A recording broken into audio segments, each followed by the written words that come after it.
آپ کا میں نے ایک دفعہ درس سنا تھا جو شاید آپ نے جب اپنی زندگی میں آخری دفعہ جب تراویح پڑھائی تھی مسجد میں، تو اس وقت آپ نے کہا تھا کہ دین کو سمجھنے کے لیے ہمیں پیچھے سے پیچھے جانا پڑے گا، کہ یہاں تک کہ ہم اپنے آپ کو نبی کریم صلی اللہ علیہ وسلم کے قدموں پہ جا کے پھینکتے ہیں، اور سائنس اور ٹیکنالوجی میں آگے سے آگے جانا پڑے گا۔ اس کی آپ نے مثال بھی دی، اس بات سے میں ایگری ہوں۔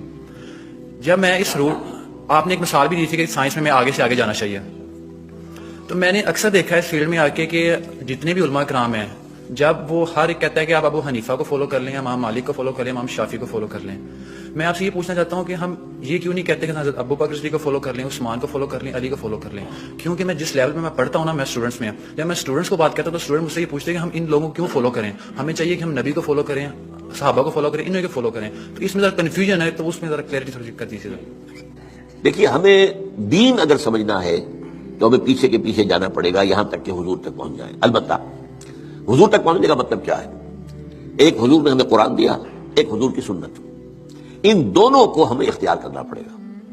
اب یہ ہے کہ قرآن مجید کی کسی آیت سے استدلال کرنے میں اختلاف ہو سکتا ہے، کسی حدیث سے استدلال کرنے میں اختلاف ہو سکتا ہے، حدیثیں بعض اوقات کنٹراڈکٹری بھی آ جاتی ہیں، ان کے مابین توافق پیدا کرنا یہ ایک بڑی علمی جدوجہد ہے۔ تو یہ جو انفر کرنا ہے قرآن سے اور حدیث سے، اس میں ہمارے فقہا نے اپنی زندگیاں لگائی ہیں، اور اس اعتبار سے اگر ان کو فالو کیا جا رہا ہے تو اس بنیاد پر کہ یہ قرآن اور سنت کی تعبیر ہے۔ لیکن اصل میں ہوا کیا ہے، جب ہمارا دور زوال شروع ہوا، امام ابو حنیفہ نے تو یہ کہا تھا کہ اگر کوئی صحیح حدیث تمہیں مل جائے میرے کسی موقف کے خلاف تو میری بات کو اٹھا کے دیوار پر دے مارنا۔ لیکن اس کے بعد یہ ہوتا ہے کہ فرقہ پرستی شروع ہو گئی ہے۔ یہ فرقہ پرستی جو ہے اس نے ساری خرابی کی ہے، ورنہ ہم یہ سمجھیں، اور میں نے اس کے اوپر جو ہے ایک انٹرویو بھی میں نے حال ہی میں دیا ہے، اور میں نے یہ 20 اگست 1980 کو تقریر کی تھی علماء کنونشن کے اندر، جو ضیاء الحق صاحب کے دور میں علماء کنونشن 2-3 ہوئے تھے، ان میں سے پہلا کنونشن جو تھا اس میں میں بھی شریک تھا، اس میں میں نے تقریر کی تھی کہ ان فقہی اختلافات کا حل کیا ہے۔ تو میں نے کہا تھا کہ جہاں تک تو فیملی لاز ہیں اور پرسنل لا، اس میں ہر فقہ کو کھلی آزادی ہونی چاہیے، کیونکہ بڑے سینسیٹیو ایشوز ہیں، عقائد کا معاملہ ہے تو سینسیٹیو ہے۔ اب نماز میں فرض کیجئے یا روزے کے اندر اگر آپ طے کر دیں فلاں وقت پر روزہ کھولنا ضروری ہے، تو ہو سکتا ہے کسی فقہ کے نزدیک اس وقت روزہ کھولنا درست نہ ہو، تو ان چیزوں کو تو چھوڑ دیا جائے لوگوں کے فقہوں پر، let them do what they want to do۔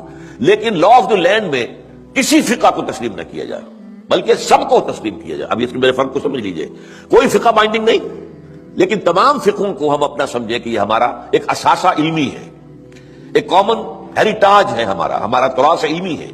امام ابو حنیفہ نے یہ کہا، مالک نے یہ کہا، شافعی نے یہ کہا، حنبلی نے یہ کہا، امام جعفر صادق نے یہ کہا، امام زید نے یہ کہا، اور حزم نے یہ کہا، اور فلاں نے یہ کہا، بازیوں نے یہ کہا۔ یہ گویا کہ ہمارا ایک کامن جو ہے، یہ ہمارا اثاثہ ہے۔ اس سب کو سامنے رکھ کر آپ ایک نئی قانون سازی کر سکتے ہیں۔ تو اس حوالے سے یہ، لیکن یہ ہوگا کیسے؟ جیسا کہ آپ نے علماء کی بات کی، علماء تو اس کے اندر اتنے سخت ہیں کہ ایک فقہ سے باہر قدم نکالنا گویا کہ آپ ان کے نزدیک کفر ہے۔ حالانکہ کہتے یہ ہیں کہ کم سے کم 4 فقہوں کو، تو میں نے تو 8 گنوائی ہے نا، حنفی، مالکی، شافعی، حنبلی، جعفری، زیدی، عباضی اور ظاہری، یہ 8 فقہ ہیں۔ یہ 8 میں یہ سب کے سب جو ہے انہوں نے قرآن اور سنت سے استفادہ کیا ہے۔ ان سب کو رکھے بیک گراؤنڈ میں، جیسے کہ آپ کو معلوم ہے کہ ہائی کورٹ، سپریم کورٹ کے فیصلوں میں یہ حوالے آیا کرتے ہیں کہ بامبے ہائی کورٹ نے فلاں ایسا ہی مقدمہ تھا، اس میں یہ فیصلہ دیا تھا، یہ پریسیڈنٹس ہیں۔ کلکتہ ہائی کورٹ نے یہ کیا تھا، یا جو انگلستان کی سب سے اونچی جو ہائی کورٹ ہے اس نے یہ فیصلہ دیا۔ یہ پریسیڈنٹس کے طور پر بطور دلیل اپنے جو وہ ہوتے ہیں فیصلے ان کو کوٹ کیے جاتے ہیں، تو ہم جو ہے فیصلہ اس کے مطابق کر سکتے ہیں۔ میں کہہ رہا تھا کہ ہمارے جو سنی فقہاء ہیں، وہ جو علماء ہیں، چاروں کو کہتے ہیں حق ہے، حنفی بھی حق ہے، شافعی بھی حق ہے، مالکی بھی حق ہے اور حنبلی بھی، لیکن تمہیں ایک کی پیروی کرنی ہوگی لازم۔ یہ میرے خیال میں ان کی زیادتی ہے، ان کی فرقہ پرستی ہے، اور اس کی وجہ اصل میں کیا ہے، اس میں غلطی ہماری ہے اصل میں، جس کے نتیجہ وہ نکلا ہے۔ ہم نے نہ دین پڑھنا ہے نہ سیکھنا ہے، ہم نے ایک مولوی کلاس پیدا کر دیا، ایک پروفیشن پیدا کر دیا ہے، حالانکہ اسلام میں کوئی مولوی پروفیشن نہیں ہے، اسلام میں کوئی پاپائیت نہیں ہے، اسلام میں کوئی برہمنزم نہیں ہے۔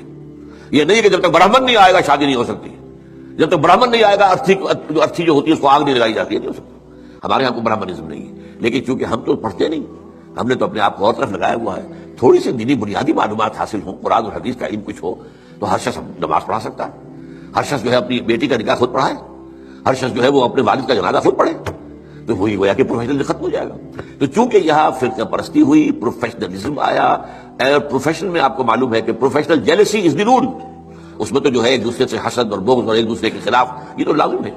تو یہ اصل صورتحال بگڑی ہوئی ہے. اس کا علاج یہی ہے کہ آپ کمر ہمت کسے، خود قرآن اور حدیث کو پڑھے، اللہ کا نام لے اور کمر کسے. یہی کام ہم نے کیا. میں نے یہی کیا. میرا پیشہ تو نہیں تھا، میں مولوی تو نہیں تھا، میرے پاس کسی مدرسے کی سند تو نہیں ہے. 40 سال میں نے جمعہ پڑھایا ہے الحمدللہ. درس قرآن میں 50 سال سے دے رہا ہوں الحمدللہ. میرے بیٹے جمعہ پڑھا رہے ہیں. وہ ایک MBBS ہے ان میں سے، ایک جو ہے MA فلاسفی ہے، ایک جو ہے وہ ڈاکٹریٹ کے کورسز انہیں مکمل کر رکھے ہیں اکنامکس کے اندر. پڑھا رہے ہیں جمعہ. ان لوگ کہاں پڑھا رہے ہیں. تو یہ کام کرنا جو ہے اس کی طرف زیادہ توجہ ہونی چاہیے پازیٹیولی. باقی جو کچھ ہے اس کا آپ کا مشاہدہ صحیح ہے، وہ غلط